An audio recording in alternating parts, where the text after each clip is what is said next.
उजाले उनकी यादों की।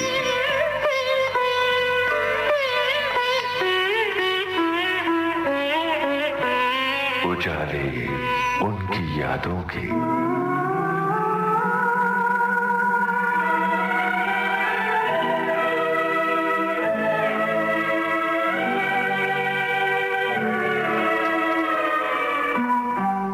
नमस्कार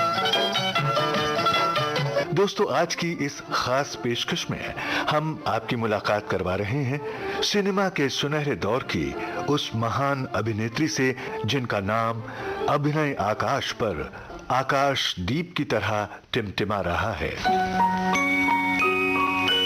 जिन्होंने अभिनय की पूजा के फूलों से पर्दे पर अपना नाम अमर कर दिया, जिन्होंने बरसों बरस दर्शकों को भिगोया अपने भावपूर्ण अभिनय की बरसात से। वक्त के साथ उनका अभिनय कुंदन होता गया। हिंदी सिनेमा की वो बसंत बहार हैं। उनके दीदार का, उनसे बात करने का अवसर सचमुच हमारे लिए एक बड़ी उपलब्धि है। आप हैं हिंदी सिने जगत की नामचीन अभिनेत्री निम्मी। जब हमने निम्मी जी से बातचीत की तो कस्तूरी की तरह महकती उनकी स्मृतियों की कितने ही शम्मा जल उठी। विविध भारती की ध्वनि तरंगों के उड़न खटोले पर सवार होकर आप तक पहुंच रही है सुप्रसिद्ध फिल्म अभिनेत्री निम्मी जी से मेरी यानी कमल शर्मा की बातचीत की ये रिकॉर्डिंग फिल्म अभिनेत्री निम्मी।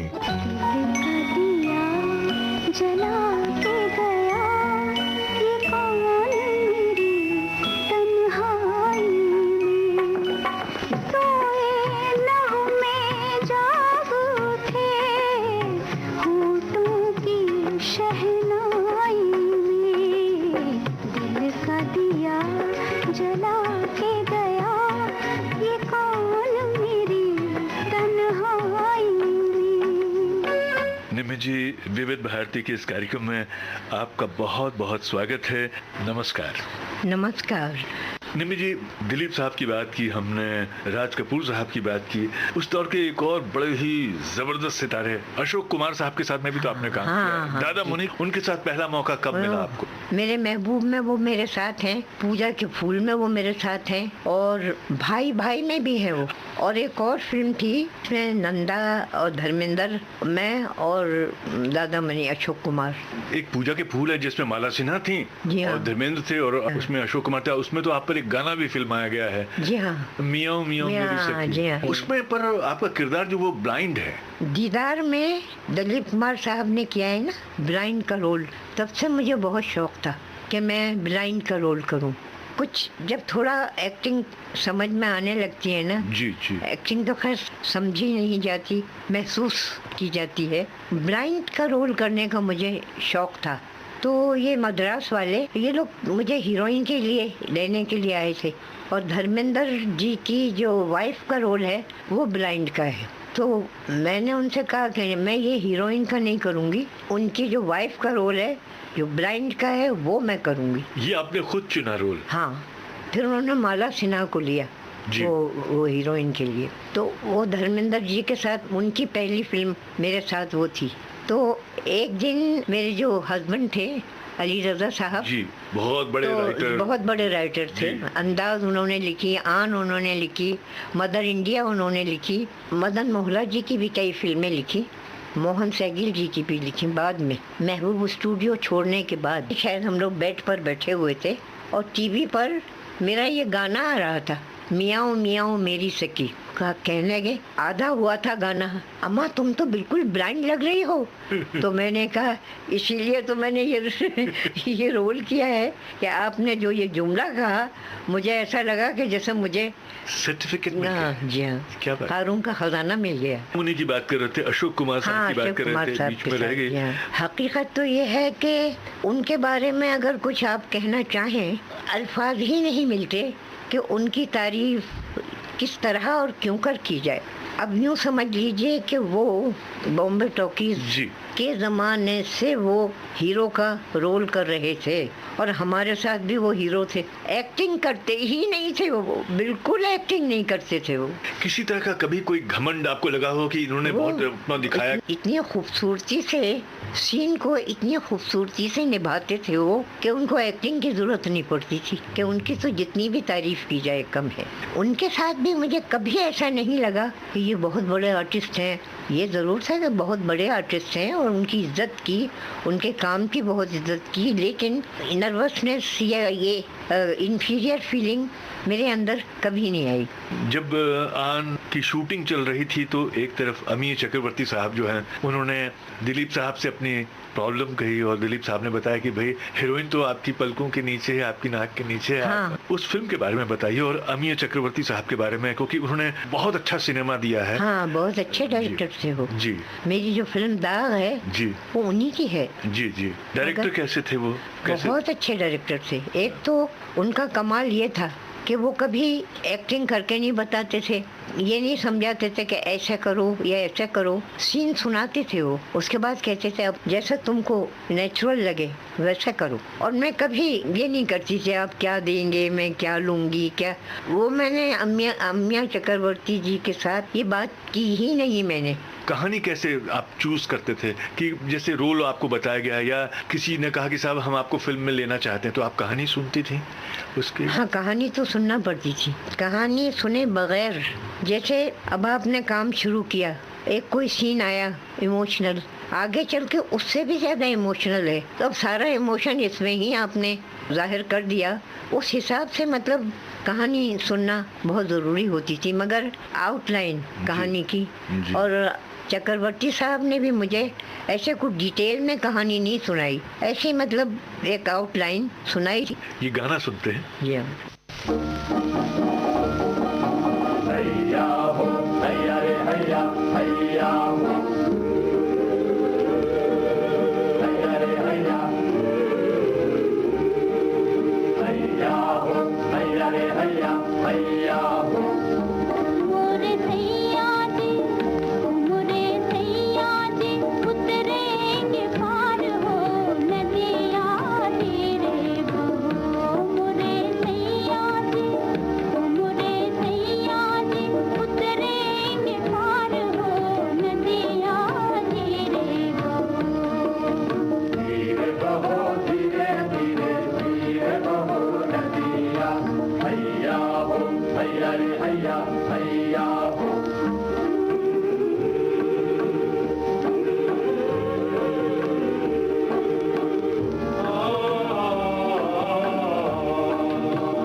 चंचल धारा बहता पानी, बहता पानी। हैया हो, हैया रे हैया, हैया हो। जलथल नदिया हो, जलथल नदिया। हैया हो, हैया रे हैया। नाव पुरानी, सर पे ठाड़ा मझधार हो। हैया रे हैया।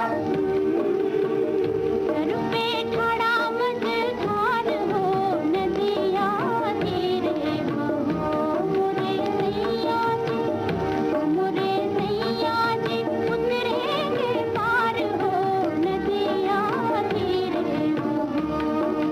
धीरे बहो, धीरे धीरे, धीरे बहो नदिया, हैया हो, हैया रे हैया, हैया हो।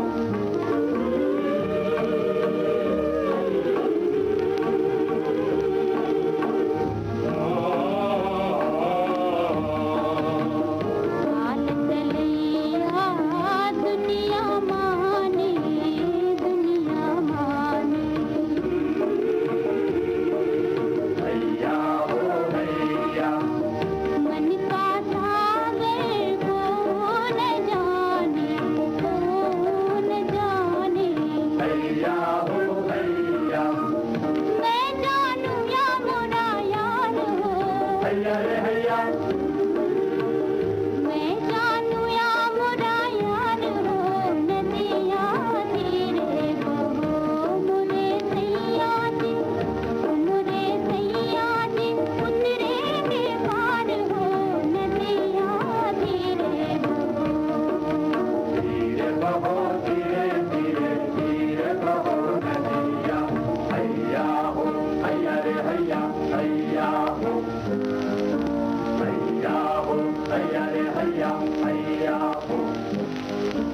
उसके बाद फिर हम लोगों का दिलीप साहब के साथ काम शुरू हो गया मेरा, और सबसे ज़्यादा फिल्में मेरी उन्हीं के साथ हैं। जी। आन, दाग, दीदार, उड़न खटोला, अमर, 5-6 फिल्में हो। खुद ही आपने गिना दी हैं, अमर, उड़न खटोला और दीदार। बारी बारी से इन तीनों फिल्मों के बारे में हम जानना चाहते हैं, इनसे जुड़ी बात। इस सीन में जो मेरा रोल है, जो मेरा कैरेक्टर है, जो मुझे सीन में करना है, वो मैं विद ऑल माई हार्ट मैं करती थी। अब चाहे वो यूसुफ साहब के साथ करना है, चाहे अशोक कुमार जी के साथ करना है, चाहे मैं ये नहीं करती थी कि इनके साथ मैं कैसे करूं, ये तो बहुत बड़े आर्टिस्ट हैं। मगर ऐसा मुझे कभी नहीं हुआ कि मैं क्या करूं और कैसे करूं, और जो मेरा कैरेक्टर है, जो मेरा सीन है, जो सीन में मुझे करना है, मैं जैसा करना चाहती थी वैसा मैं करती थी। तो अक्सर क्या एक टेक में हो जाते थे कि और भी कई टेक होते नहीं, थे? कभी कई रिटेक मेरी वजह से नहीं, बहुत सारी वजूहत होती थी। जी जी। सिर्फ मेरी वजह से नहीं, कभी मेरी वजह से भी रिटेक होते थे। जी। ऐसा तो नहीं है कि बस मैं जो कैमरे के सामने आई तो झंडे गाड़ लिए, ऐसी बात नहीं थी। मेरी वजह से भी रिटेक होते थे, लेकिन और बहुत सारी वजूहत होती थी रिटेक की। निम्मी जी, उस जमाने में ना जबान बड़ी महत्वपूर्ण चीज थी, इम्पोर्टेंट चीज थी। फिल्मों में बड़ी अच्छी साफ जबान बोली जाती थी। जी हाँ। और आप लोग जो आजकल तो प्रॉम्प्टर आ गए हैं, सामने स्क्रीन पे दिखता है। आप लोग के जमाने में आप लोग डायलॉग कैसे याद करते थे? उसके लिए क्या रिहर्सल करते थे? तैयारी कैसी होती थी? अब जैसे सीन करना है, सेट पे जाना है, लिख कर दे देते थे। वो एक असिस्टेंट आके या हमें लिखा देते थे, या उर्दू ज़रा ज़्यादा आराम से पढ़ लेती हूँ, वो लिख के दे दिया, ये सीन कब आएगा, क्यों कर आएगा, कैसे आएगा। वो सीन के डायलॉग याद कर लिए और जाके सेट पर याद हो जाते थे? हाँ जी हाँ। और उसके पहले रिहर्सल वगैरह भी होती थी आप लोग की कभी? तो रिहर्सल तो कैमरे के लिए भी होती है, जी। खुद हमारे अपने डायलॉग्स के लिए भी होती है कि वेदर हमें याद है जो सीन हम कर रहे हैं, उसके डायलॉग या जो भी उसकी सिचुएशन है, जो पोजीशन लेना है, किधर जाना है, किधर आना है, तो वो सब तो रिहर्सल तो करना पड़ती।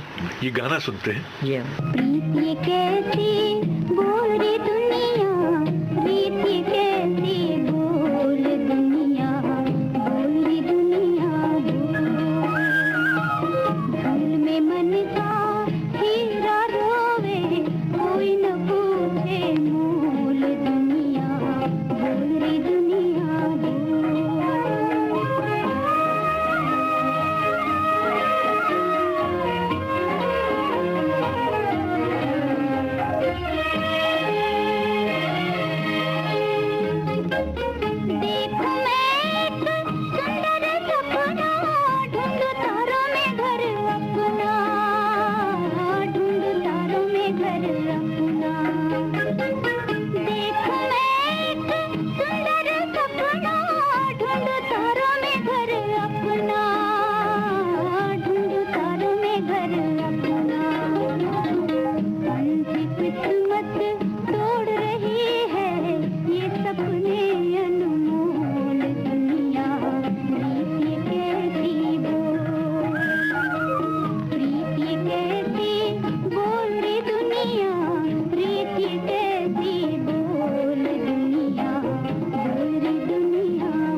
याद है आपके ज़माने में कौन मशहूर कैमरामैन था जिन्होंने आपकी फिल्मों की फोटोग्राफी की?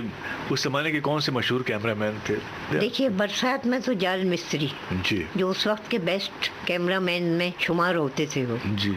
हाँ, देवानंद के साथ भी मैंने काम किया है। उनके साथ कौन सी फिल्म? सजा देवानंद के साथ आंधियां भाई ने बनाई चेतन थी। आनंद हाँ, वो उनके साथ।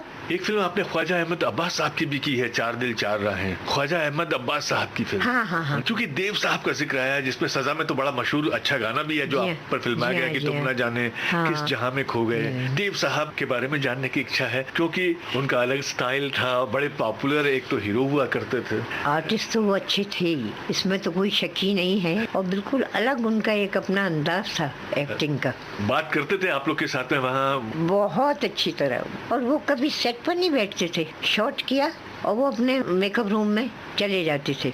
कभी ऐसा नहीं हुआ देव साहब बैठे हैं सेट पर और हम उनसे बातें कर रहे हैं, या कभी नहीं। And he was very good to us, यानी मेरे साथ भी और सबके साथ भी। जी। और यही बात चेतन आनंद साहब पर भी लागू होती है। हाँ। वो भी बहुत ही लर्नड थे इंसान थे, स्कूल में पढ़ा भी चुके थे और बाद में उनकी लास्ट फिल्म थी जो चेतन साहब की, जो मैंने बुद्धस्ट पीरियड की थी, उन्होंने खुद अंजलि अंगुलीमान में तो शायद भारत जी थे ना। उनके बारे में भी जानना चाहते। हाँ। भारत भूषण साहब के साथ में भी आपने खूब काम। भारत जी तो बहुत ही बेचारे बहुत अच्छे थे और बहुत कोऑपरेटिव, बहुत अच्छे। उनके साथ मैंने एक तो उनकी फिल्म में काम किया। और लर्नड बहुत थे वो भी, बहुत जी हाँ, जी हाँ। पढ़ने का बड़ा शौक जी था। हाँ। और उंगली माला में किया और सोनी महिवाल में किया उनके साथ। जी। सोनी महिवाल, ये वो फिल्म है जिससे महेंद्र कपूर साहब का करियर शुरू हुआ था जी। प्लेबैक सिंगर के रूप में। जी जी और अंगुलीमाल तो वो है जिसमें अनिल बिस्वास साहब का म्यूजिक है ना? जी। अनिल बिस्वास साहब का म्यूजिक। हाँ हाँ हाँ, जी हाँ, जी हाँ। उसकी एक रचना जो है वो उसमें आपका रोल उसका है ना? प्रिंसेस। हाँ, प्रिंसेस का है। जी जी। तो चूंकि अंगुलीमाल का जिक्र चला है और भारत भूषण साहब का जिक्र हुआ है, तो ये फिल्म अंगुलीमाल की रचना सुनते हैं, अपने श्रोताओं को सुनवाते हैं। घबराए जब मन अनमोल और हृदय हो डावाडोल, तब मानव तू मुख से बोल, बुद्धं शरणं गच्छामि। तब मानव तू मुख से बोल, बुद्धं शरणं गच्छामि। बुद्धं शरणं गच्छामि, धम्मं शरणं गच्छामि, संघं शरणं गच्छामि।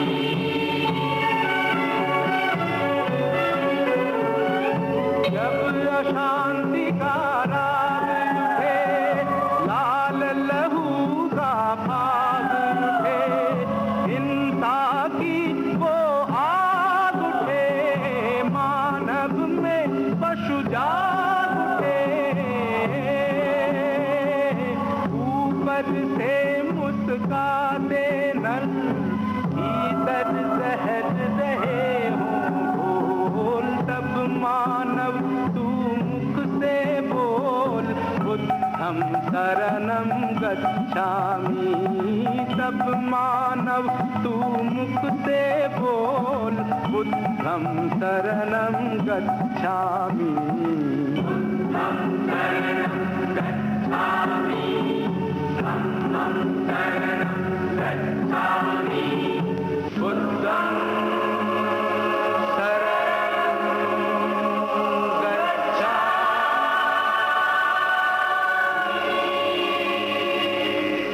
जब दुनिया से प्यार उठे,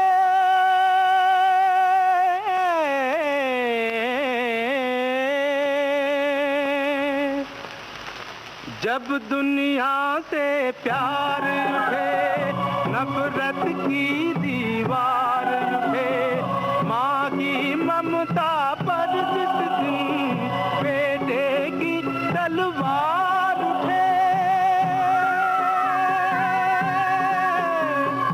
धरती की काया कांपे, अंबर डगमग उठे डोल, सब मानव तू मुख से बोल, बुद्धं शरणं गच्छामि।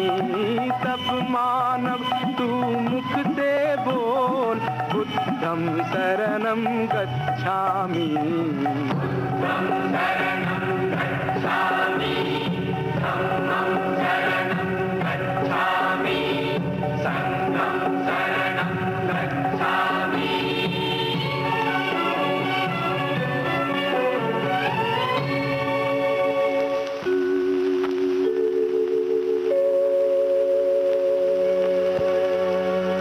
दूर किया जिसने जन जन के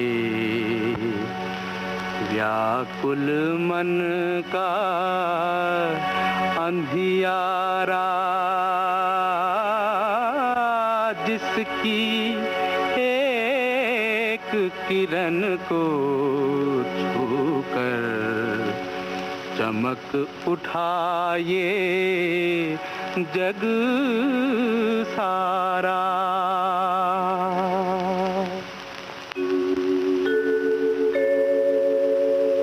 दीप सत्य का सदा जले, दया अहिंसा सदा फले, सुख शांति की छाया में जन गण मन का प्रेम पले। भारत के भगवान बुद्ध का गूंजे घर घर मंत्र अमोल, हे मानव नित मुख से बोल, बुद्धं शरणं गच्छामि।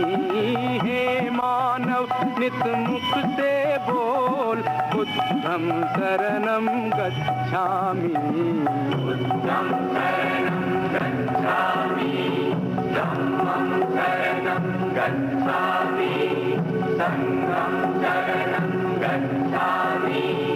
बुद्धं शरणं गच्छामि, धम्मं शरणं गच्छामि, संघं शरणं। निमी जी, अली रजा साहब का जिक्र आया था बीच में। हाँ जी हाँ।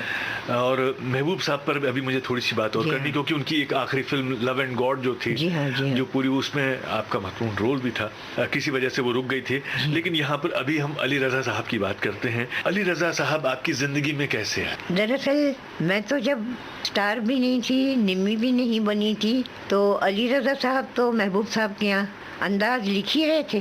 जी। मैं बॉम्बे में आई हूँ तो अंदाज की शूटिंग चल रही थी और वो अली रजा साहब लिख रहे थे, लेकिन मेरे जहन में भी कभी नहीं था कि अली रजा साहब के साथ मेरी शादी हो जाएगी, हम लोग इतने करीब होंगे, बिल्कुल नहीं था। ये तो अमर में भी नहीं, यकीन कीजिए बखुदा, अमर भी अली रजा साहब ही लिख रहे थे, मगर अमर में भी नहीं। मुखरी थे ना, कॉमेडियन। हाँ कॉमेडियन।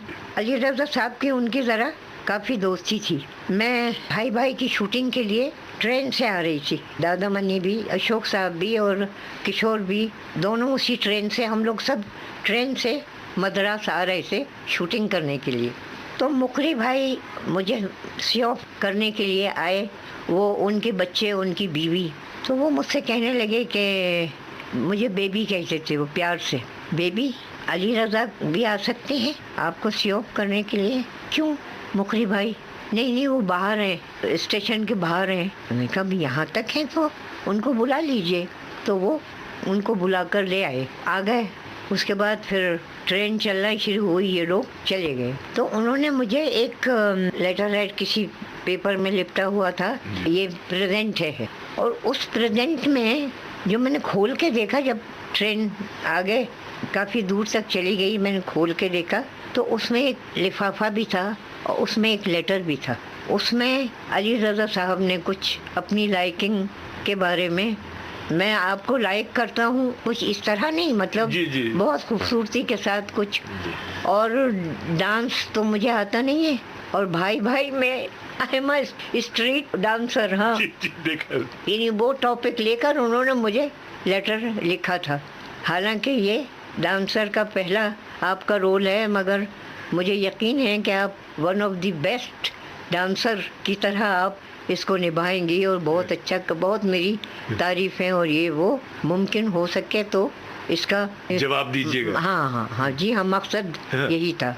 तो फिर मुझे भी थैंक यू का लेटर लिखना पड़ा। मेरी ग्रैंड मदर मेरे साथ स्टूडियो नहीं आती थी वो कभी, जी। लेकिन वो मेरे साथ वहाँ भी जाती थी और मद्रास भी, होटल में रह जाती थी हम लोग। तो मैं रात में, अम्मा कहती हैं अरे क्या लिख रही है, सुबह तेरी शूटिंग है। अम्मा सीन याद कर रही हूँ मैं मैं उनसे झूठ बोलती थी मैं कि अली रज़ा साहब राइटर हैं, अब मैं भी अगर मेरी फ्यू लाइंस भी जाएं तो उनको लगना चाहिए कि मुझे भी उर्दू बहुत अच्छी आती इस तरह हम लोगों की ख़तों किताबत शुरू हुई। जी हाँ। उसके बाद फिर मुकरी भाई ने ही मतलब ऐसे कुछ आपस चलाया। हाँ चक्कर चलाया कि वो बात शादी तक पहुंच गई। जी हाँ जी।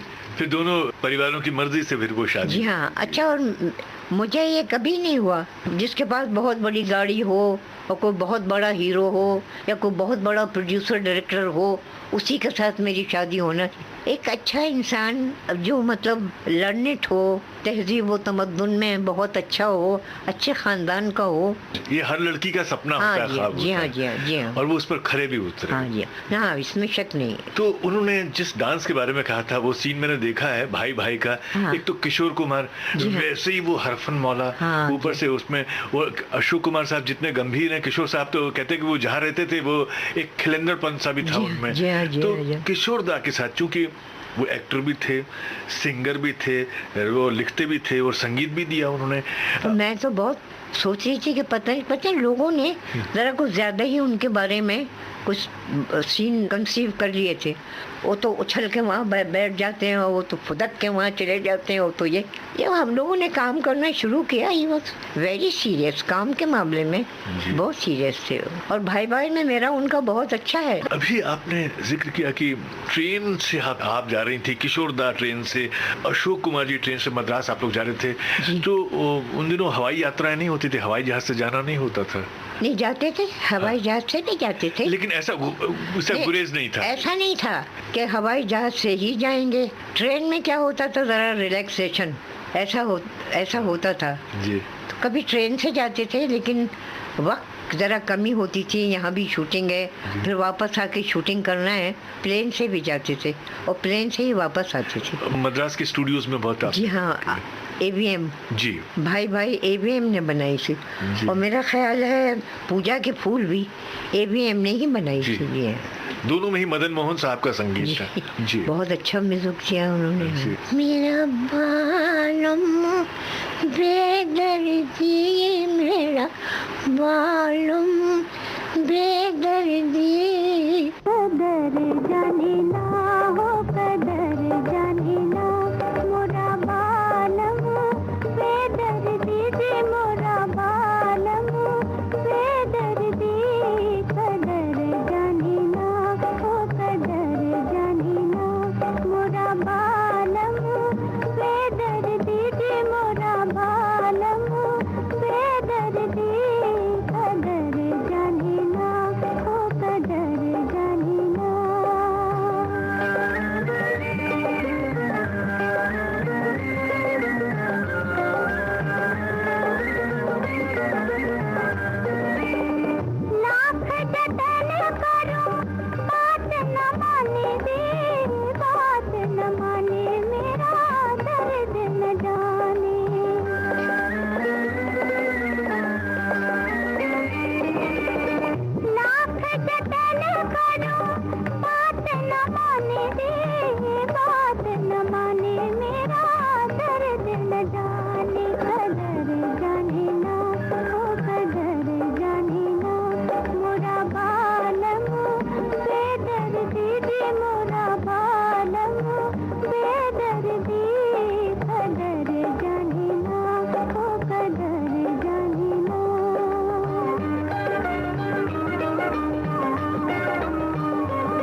निमि जी, एक फिल्म को पूरा होने में कितना टाइम लग जाता था?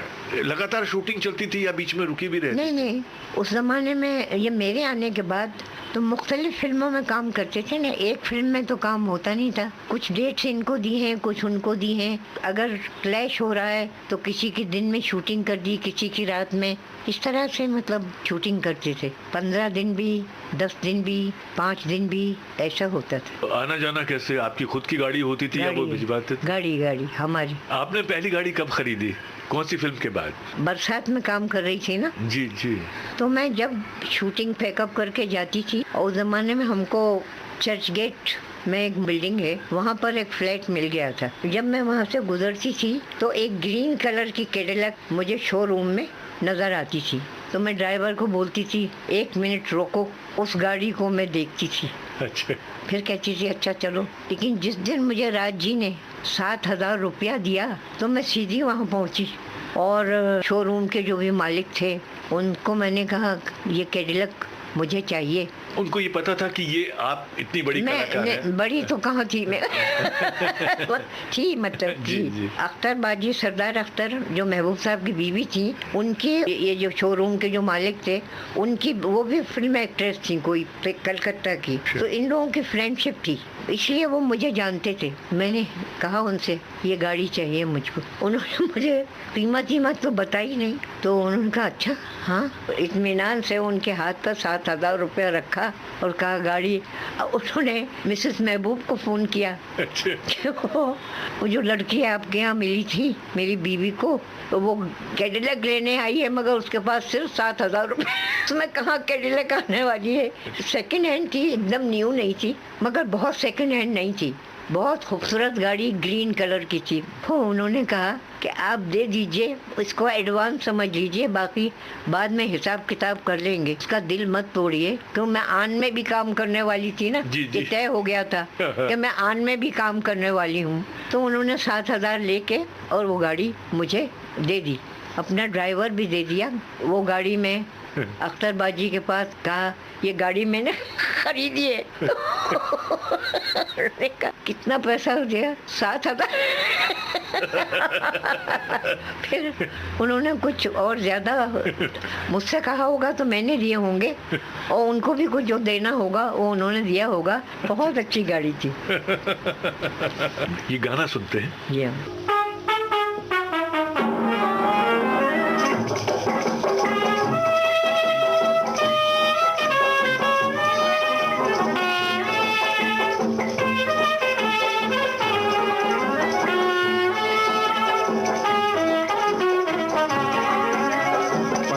कमर है तिरछी नजर है, पतली कमर है तिरछी नजर है। खिले फूल सी तेरी जवानी, कोई बताए कहाँ कसर है।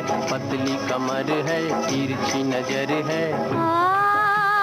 आजा मेरे मन चाहे बालम, आजा तेरा आँखों में घर है। आजा तेरा आँखों में घर है।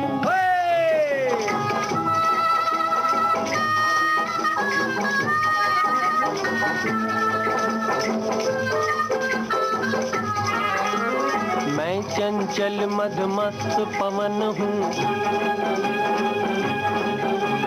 मैं चंचल मदमस्त पवन हूँ। घूम घूम हर कली को चूम, घूम घूम हर कली को चूम। बिछड़ गई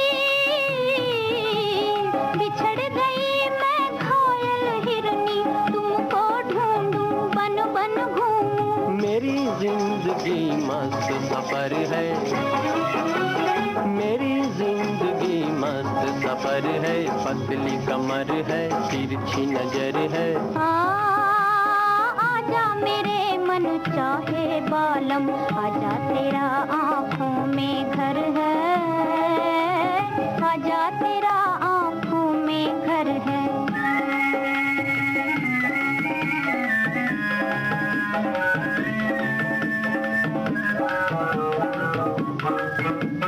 तुम बिन नैनों की बरसातें रोक न पाऊं, लाख मनाऊं। तुम बिन नैनों की बरसातें बहते दरिया का पानी, मैं बहते दरिया का पानी, खेल किनारों से बढ़ जाऊं, खेल किनारों से बढ़ जाऊं, बंध ना पाऊं नया नगर, नित नई डगर है, पतली कमर है, तिरछी नजर है। आजा मेरे मन चाहे बालम, आजा तेरा आँखों में घर है, आजा तेरा आँखों में घर है। उस दौर में रफ़ी साहब, आशा जी, लता जी बड़े बड़े नाम हुआ करते थे। इन लोगों से भी कभी आपकी कोई मुलाकात हुई? जैसे किसी रिकॉर्डिंग के सिलसिले में, फिल्म की रिकॉर्डिंग या गाने में आप भी मौजूद हैं, कभी गई जाती थी? ऐसे जाना होता था आपका? इब्तदाई दौर में तो अंदाज की जो रिकॉर्डिंग होती थी और लता आती थी वहाँ, तो मैं वहाँ होती थी और मैं देखती थी, सब बहुत एंजॉय करती थी। ट्रक में बैठकर भी, जो साउंड ट्रक होता था ना, वहाँ बैठ के भी, बाहर भी, सब they used to allow me. वो चलते फिरते स्टूडियो जैसे थे ट्रक जो होते थे। जी हाँ, जी हाँ, जी हाँ, जी। मैंने एक फिल्म भी प्रोड्यूस की थी ना जी। कौन सी? डंका नाम की एक फिल्म। उसमें लता जी ने नया नया गाना शुरू किए थे ना, अंदाज के सारे गाने उनके थे, बरसात के भी उनके थे। तो जब डंका के गाने उन्होंने गाए और मैं उनको पैसे देने लगी, तो उन्होंने नहीं लिए मुझसे पैसे। बहुत कहा मैंने, ये तो कोई बात नहीं है, गाने गाए हैं, सबसे लेती हैं, वाई नॉट लो। नहीं, उन्होंने ना लेना थे, ना लिए मुझसे। कहने लगे जब मैं फिल्म प्रोड्यूस करूं और तुम काम करो तो तुम भी मुझसे पैसे मत लेना। तो नहीं, उस जमाने में ये इतना ऐसी मोहब्बत थी, ऐसा मोहब्बतें और इतना ये होता था। फैन फॉलोइंग भी होती हर स्टार की। लोग उस जमाने में चिट्ठियां लिखा करते थे। जी हाँ, जी हाँ, जी हाँ। फिर स्टारों के बारे में छपता भी था। तो पहले तो मैं आपकी जो फैन फॉलोइंग है उसके बारे में जानना चाहता हूँ। लोग चिट्ठी उट्ठी लिखते थे तो आप जवाब देती थी चिट्ठियों का? क्योंकि अली रजा साहब को तो आपने चिट्ठी लिखी थी। लेकिन नहीं, देखिए, मुझे तो वक्त नहीं मिलता था लिखने का, लेकिन मेरा सेक्रेटरी जो भी थे, उन्होंने एक और अपना भी एक सेक्रेटरी रखा था जो टाइप करते थे। और ये मुझे पढ़ के ज़रूर सुना। अब इतने खत आते थे, कितने पढ़ के सुनाए और कितनों का जवाब दिया जाए। तो उसमें वो जो सेक्रेटरी ने जो अपना सेक्रेटरी रखा था, वो टाइप भी करते थे। वो जो मेरे सेक्रेटरी के सेक्रेटरी थे, वो पढ़ते थे। जो कोई बहुत मखसूस किस्म का ख़त होता था, वो लाके मुझे सुनाते थे। बाकी वो जवाब हाँ वो देते थे। कि आसिफ साहब का नाम छोड़िए, मैं उनके बारे में भी जानना चाहता हूँ। आसिफ साहब जी, वो तो एक अजीब व गरीब शख्सियत के आसिफ साहब। मैंने काम किया ना उनके साथ। पहले तो लैला मजनू के नाम से वो ब्लैक एंड वाइट में फिल्म बना रहे थे, जब मुग़ल आज़म बना रहे थे। वो तो खैर बनी नहीं वो। बाद में उन्हीं कैरेक्टर्स को लेकर लव एंड गॉड के नाम से वो फिल्म बना रहे थे। भाई समझिए, मेरी बदनसीबी है कि वो नहीं रहे। बहुत अच्छी बनाना चाहते थे वो ये फिल्म। एक दिन मैंने उनसे कहा, आसिफ साहब आपने मुग़ल आज़म बनाई, क्या फिल्म बनाई है आपने, हमारे लव एंड गॉड का क्या होगा? तो मुझसे नाराज़ हो गए। वो पूरा दिन मुझसे बात नहीं की उन्होंने। फिर शाम को मैंने कहा, साहब आप मुझसे क्यों नाराज़ हो गए, आप मुझसे क्यों नहीं बात कर रहे हैं? कहने लगे तुमने मेरी इंसल्ट की। आसिफ साहब मैंने क्या इंसल्ट की आपकी? मुग़ल आज़म भी मैंने बनाई थी, लव एंड गॉड भी मैं बना रहा हूँ कि Asif is making love and God. तो इसलिए तुमने ये कैसे समझ लिया कि मुग़ल आज़म तो आपने ऐसी बनाई, अब हमारी लव एंड गॉड का क्या होगा? मुग़ल आज़म को अगर ना भुला दिया तो क्या आसिफ मेरा नाम नहीं? और वो पता नहीं क्या क्या करते हो। बहुत ही पोइटिक है। वो बाद में रिलीज हुई 1986 के आसपास जाकर के। भारत भूषण थे उसमें ना शुरू में, बाद में संजीव कुमार को। संजीव बाद में जी। पहले उन्होंने गुरुदत्त जी को लिया था। जी। और गुरुदत्त जी जब चश्मा निकालते थे ना, तो उनकी आंखों में वाकई एक कैस की, जैसे कोई खोया हुआ एक इंसान है, ऐसी उनकी आंखों में फीलिंग होती थी। लेकिन उनकी तो डेथ हो गई जी। 7 बरस तक लव एंड गॉड बंद रही, क्योंकि मिड शॉट और क्लोज शॉट, बहुत बड़ा सेट। अब उतने बड़े सेट का रिटेक कैसे करेंगे? तो वो चाहते थे थोड़ी कुछ शक्ल मिलता हुआ हो तो वो लें। तो आफ्टर 7 years उनको ये मिली, संजीव कुमार। हाँ, संजीव कुमार जी। वो बहुत अच्छे आर्टिस्ट थे वो। संजीव कुमार तो बहुत अच्छे आर्टिस्ट थे। तो मैंने तो सुना कि के आसिफ साहब ने जो आखिरी अपना जो सांस ली वो इनकी बाहों में ली, बोलते संजीव कुमार साहब की। उस फिल्म में नौशाद साहब का ही म्यूजिक है, नौशाद साहब बड़ा मीठा है उस दौर के, नौशाद साहब। उसके गाने सुनते हैं। जी हाँ। जी हाँ। तो फिल्म लव एंड गॉड का ही एक गीत हम अपने जी हाँ, श्रोताओं जी को हाँ, सुनवाते जी हैं। हाँ। ये नादानों की दुनिया है, ये दीवानों की महफिल है, यहाँ हंसना भी मुश्किल है, यहाँ रोना भी मुश्किल है। ये नादानों की दुनिया है, ये दीवानों की महफिल है।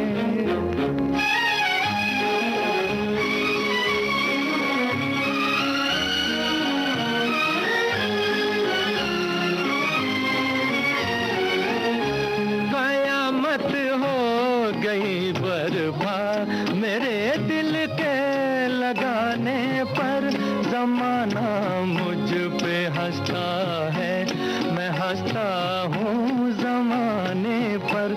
यहाँ जो प्यार करता है, यहाँ जो प्यार करता है, वो दीवानों में शामिल है। यहाँ हंसना भी मुश्किल है, यहाँ रोना भी मुश्किल है। ये नादानों की दुनिया है, ये दीवानों की महफिल है।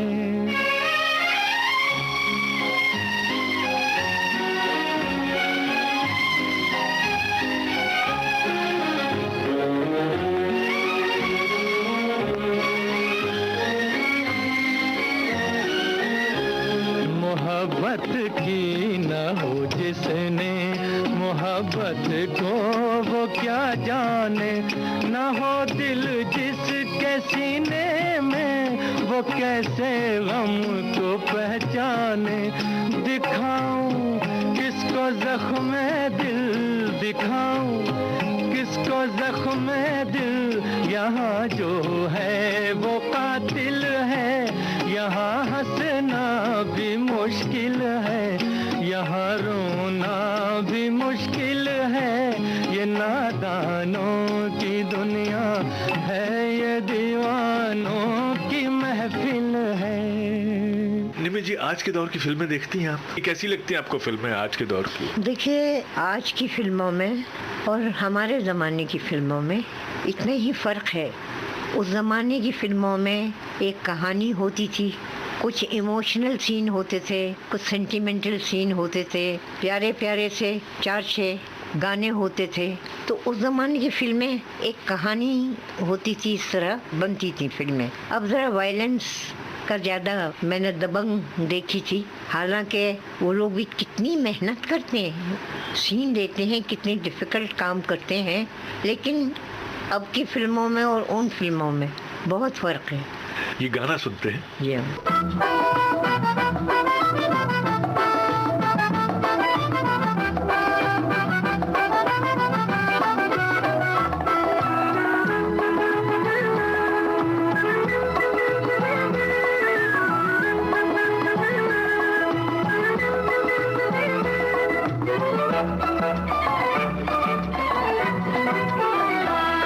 दिल तेरी नजर में अटका रे, अटका रे, अटका। मुझे लगा बलम तेरे प्यार में कैसा झटका रे, झटका रे, झटका। दिल तेरी नजर में अटका रे, अटका रे, अटका। मुझे लगा बलम तेरे प्यार में कैसा झटका रे, झटका रे, झटका।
निमि जी, बहुत बहुत शुक्रिया आपका। आपसे बड़ी दिलचस्प बातें हुई और हम उस पुराने दौर में चले गए, मैं जैसे कहते ना फ्लैशबैक में चले गए थे। नहीं, मगर मैं भी जी। बहुत बहुत शुक्रगुजार हूँ कि आपने अहमियत दी और इतनी देर मुझसे बातें की। मैं भी उसके लिए बहुत शुक्रगुजार हूँ। Thank you very much. आप सुन रहे थे सिनेमा के सुनहरे दौर की नामचीन अभिनेत्री निम्मी से मेरी यानी कमल शर्मा की बातचीत। तकनीकी सहयोग दिया प्रदीप शिंदे ने। संयोजन शकुंतला पंडित का। संपादन कमल शर्मा। विविध भारती की ओर से इस विशेष कार्यक्रम की प्रस्तुतकर्ता कल्पना शेट्टी।